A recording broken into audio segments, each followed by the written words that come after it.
War of the Worlds, Book 2, The Earth Under the Martians.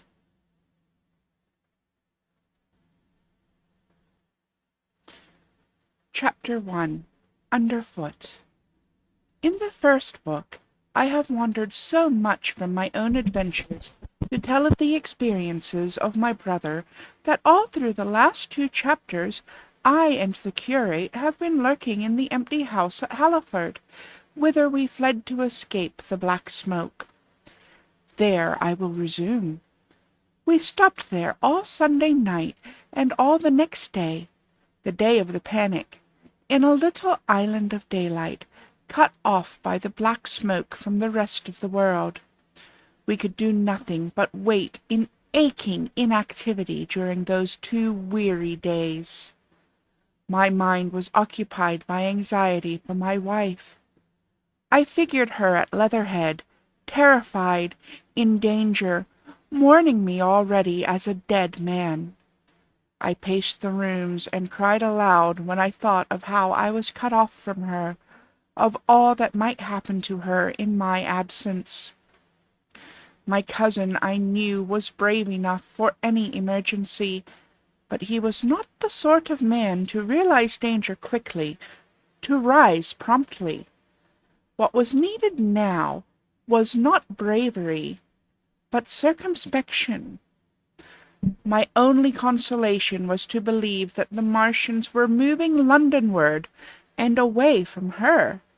Such vague anxieties keep the mind sensitive and painful. I grew very weary and irritable with the curate's perpetual ejaculations. I tired of the sight of his selfish despair. After some ineffectual remonstrance, I kept away from him, staying in a room, evidently a children's schoolroom, containing globes, forms, and copybooks. When he followed me thither, I went to a box-room at the top of the house, and, in order to be alone with my aching miseries, locked myself in. We were hopelessly hemmed in by the black smoke all that day and the morning of the next. There were signs of people in the next house on Sunday evening, a face at the window, and moving lights, and later the slamming of a door. But I do not know who these people were, nor what became of them. We saw nothing of them next day. The black smoke drifted slowly riverward all through Monday morning, creeping nearer and nearer to us, driving at last along the roadway outside the house that hid us. A Martian came across the fields about midday, laying the stuff with a jet of superheated steam that hissed against the walls, smashed all the windows it touched, and scalded the curate's hand as he fled out of the front room. When at last we crept across the sodden rooms and looked out again, the country northward was as though a black snowstorm had passed over it. Looking towards the river, we were astonished to see an unaccountable redness mingling with the black of the scorched meadows. For a time we did not see how this change affected our position, save that we were relieved of our fear of the black smoke. But later I perceived that they were no longer hemmed in, that now we might get away.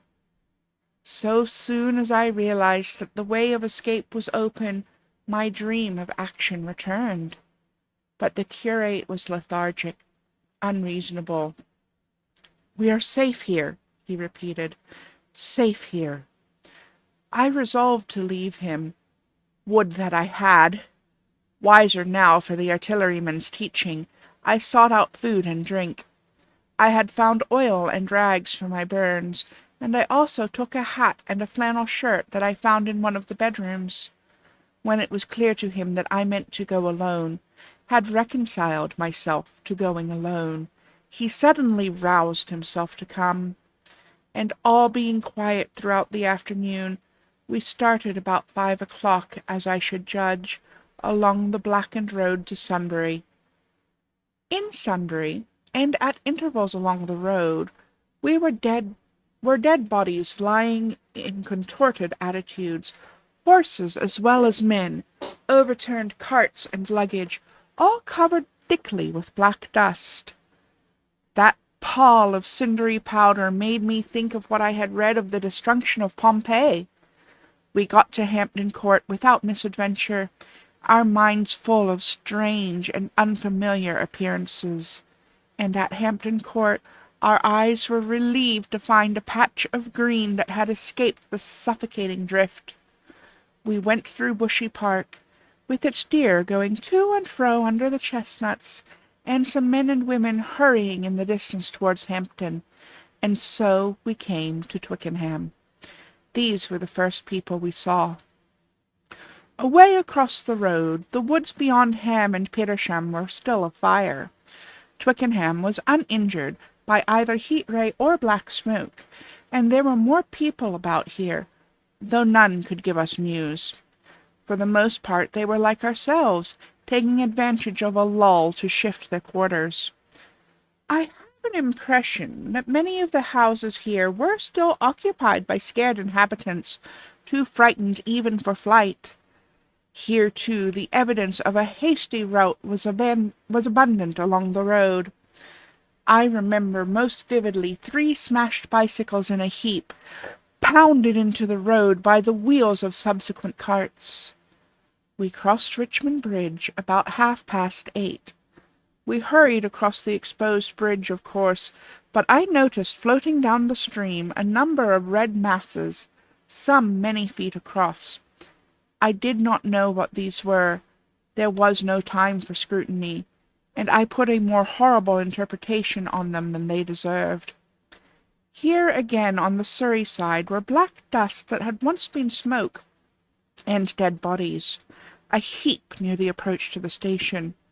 But we had no glimpse of the Martians until we were some way toward Barnes. We saw in the blackened distance a group of 3 people running down a side street toward the river, but otherwise it seemed deserted. Up the hill, Richmond town was burning briskly. Outside the town of Richmond there was no trace of the black smoke. Then suddenly, as we approached Kew, came a number of people running, and the upperworks of a Martian fighting machine loomed in sight over the housetops, not 100 yards away from us. We stood aghast at our danger, and had the Martian looked down, we must immediately have perished. We were so terrified that we dared not go on, but turned aside and hid in a shed in a garden. There the curate crouched, weeping silently, and refusing to stir again. But my fixed idea of reaching Leatherhead would not let me rest, and in the twilight I ventured out again. I went through a shrubbery and along a passage beside a big house standing in its own grounds, and so emerged upon the road towards Kew. The curate I left in the shed, but he came hurrying after me. That second start was the most foolhardy thing I ever did, for it was manifest the Martians were about us. No sooner had the curate overtaken me than we saw either the fighting machine we had seen before, or another, far away across the meadows in the direction of Kew Lodge. 4 or 5 little black figures hurried before it across the green-grey of the field, and in a moment it was evident this Martian pursued them. In 3 strides he was among them, and they ran radiating from his feet in all directions. He used no heat ray to destroy them, but picked them up one by one. Apparently he tossed them into the great metallic carrier which projected behind him, much as a workman's basket hangs over his shoulder. It was the first time I realized that the Martians might have any other purpose than destruction with defeated humanity. We stood for a moment, petrified, then turned and fled through a gate behind us into a walled garden, fell into, rather than found, a fortunate ditch, and lay there, scarce daring to whisper to each other until the stars were out. I suppose it was nearly 11 o'clock before we gathered courage to start again, no longer venturing into the road, but sneaking along hedgerows and through plantations, and watching keenly through the darkness, he on the right and I on the left, for the Martians, who seemed to be all about us. In one place we blundered upon a scorched and blackened area, now cooling and ashen, and a number of scattered dead bodies of men, burned horribly about the heads and trunks, but with their legs and boots mostly intact, and of dead horses, 50 feet perhaps behind a line of 4 ripped guns and smashed gun carriages. Sheen, it seemed, had escaped destruction, but the place was silent and deserted. Here we happened on no dead, though the night was too dark for us to see into the side roads of the place. In Sheen, my companion suddenly complained of faintness and thirst, and we decided to try one of the houses. The first house we entered, after a little difficulty with the window, was a small semi-detached villa, and I found nothing eatable left in the place but some mouldy cheese. There was, however, water to drink, and I took a hatchet, which promised to be useful in our next housebreaking. We then crossed to a place where the road turns towards Mortlake. Here there stood a white house within a walled garden, and in the pantry of this domicile we found a store of food, 2 loaves in a bread pan, an uncooked steak, and half of a ham. I give this catalogue so precisely because, as it happened, we were destined to subsist upon this store for the next fortnight. Bottled beer stood under a shelf, and there were 2 bags of haricot beans and some limp lettuces. This pantry opened into a kind of wash-up kitchen, and in this was firewood. There was also a cupboard, in which we found nearly a dozen of Burgundy, tinned soups and salmon, and 2 tins of biscuits. We sat in the adjacent kitchen in the dark, for we dared not strike a light, and ate bread and ham, and drank beer out of the same bottle. The curate, who was still timorous and restless, was now, oddly enough, for pushing on, and I was urging him to keep up his strength by eating, when the thing happened that was to imprison us. "It can't be midnight yet," I said, and then came a blinding glare of vivid green light. Everything in the kitchen leapt out, clearly visible in green and black, and vanished again. And then followed such a concussion as I had never heard before or since. So close on the heels of this as to seem instantaneous came a thud behind me, a clash of glass, a crash and rattle of falling masonry all about us, and the plaster of the ceiling came down upon us, smashing into a multitude of fragments upon our heads. I was knocked headlong across the floor against the oven handle and stunned. I was insensible for a long time, the curate told me, and when I came to, we were in darkness again, and he, with a face wet, as I found afterwards, with blood from a cut forehead, was dabbing water over me.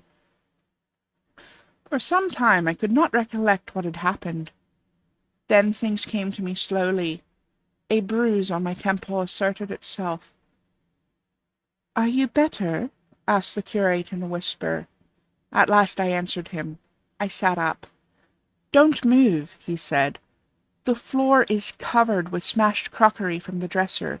You can't possibly move without making a noise, and I fancy they are outside." We both sat quite silent, so that we could scarcely hear each other breathing. Everything seemed deadly still, but once something near us, some plaster or broken brickwork, slid down with a rumbling sound. Outside and very near was an intermittent metallic rattle. "That," said the curate, when presently it happened again.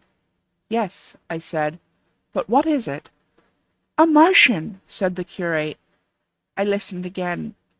"It wasn't like the heat ray," I said, and for a time I was inclined to think one of the great fighting machines had stumbled against the house, as I had seen one stumble against the tower of Shepperton Church.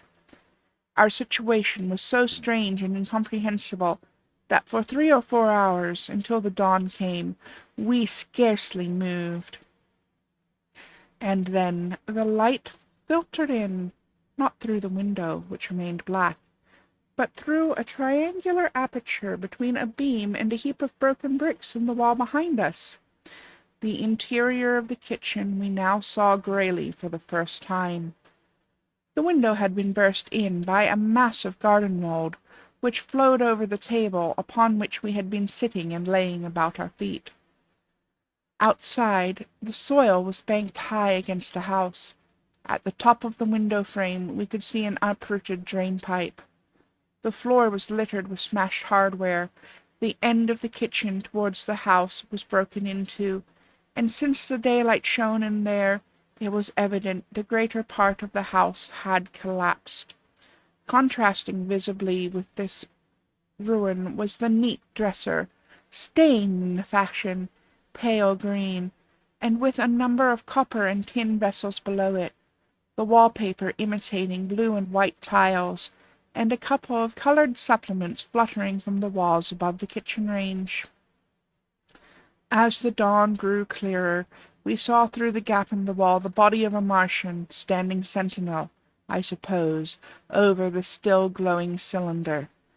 At the sight of that we crawled as circumspectly as possible out of the twilight of the kitchen and into the darkness of the scullery. Abruptly the right interpretation dawned upon my mind. "The 5th cylinder," I whispered, "the 5th shot from Mars, has struck this house and buried us under the ruins." For a time the curate was silent, and then he whispered, "God have mercy upon us." I heard him presently whimpering to himself. Save for that sound, we lay quite still in the scullery. I, for my part, scarce dared breathe, and sat with my eyes fixated on the faint light of the kitchen door. I could just see the curate's face, a dim oval shape, and his collar and cuffs. Outside there began a metallic hammering, then a violent hooting, and then again, after a quiet interval, a hissing like the hissing of an engine. These noises, for the most part problematical, continued intermittently, and seemed, if anything, to increase in number as time wore on. Presently a measured thudding and a vibration that made everything around us quiver, and the vessels in the pantry ring and shift, began and continued. Once the light was eclipsed, and the ghostly kitchen doorway became absolutely dark. For many hours we must have crouched there, silent and shivering, until our tired attention failed. At last I found myself awake and very hungry. I am inclined to believe we must have spent the greater portion of a day before that awakening. My hunger was a stride so insistent it moved me to action. I told the curate I was going to seek food, and felt my way towards the pantry. He made no answer, but so soon as I began eating, the faint noise I made stirred him up, and I heard him crawling after me.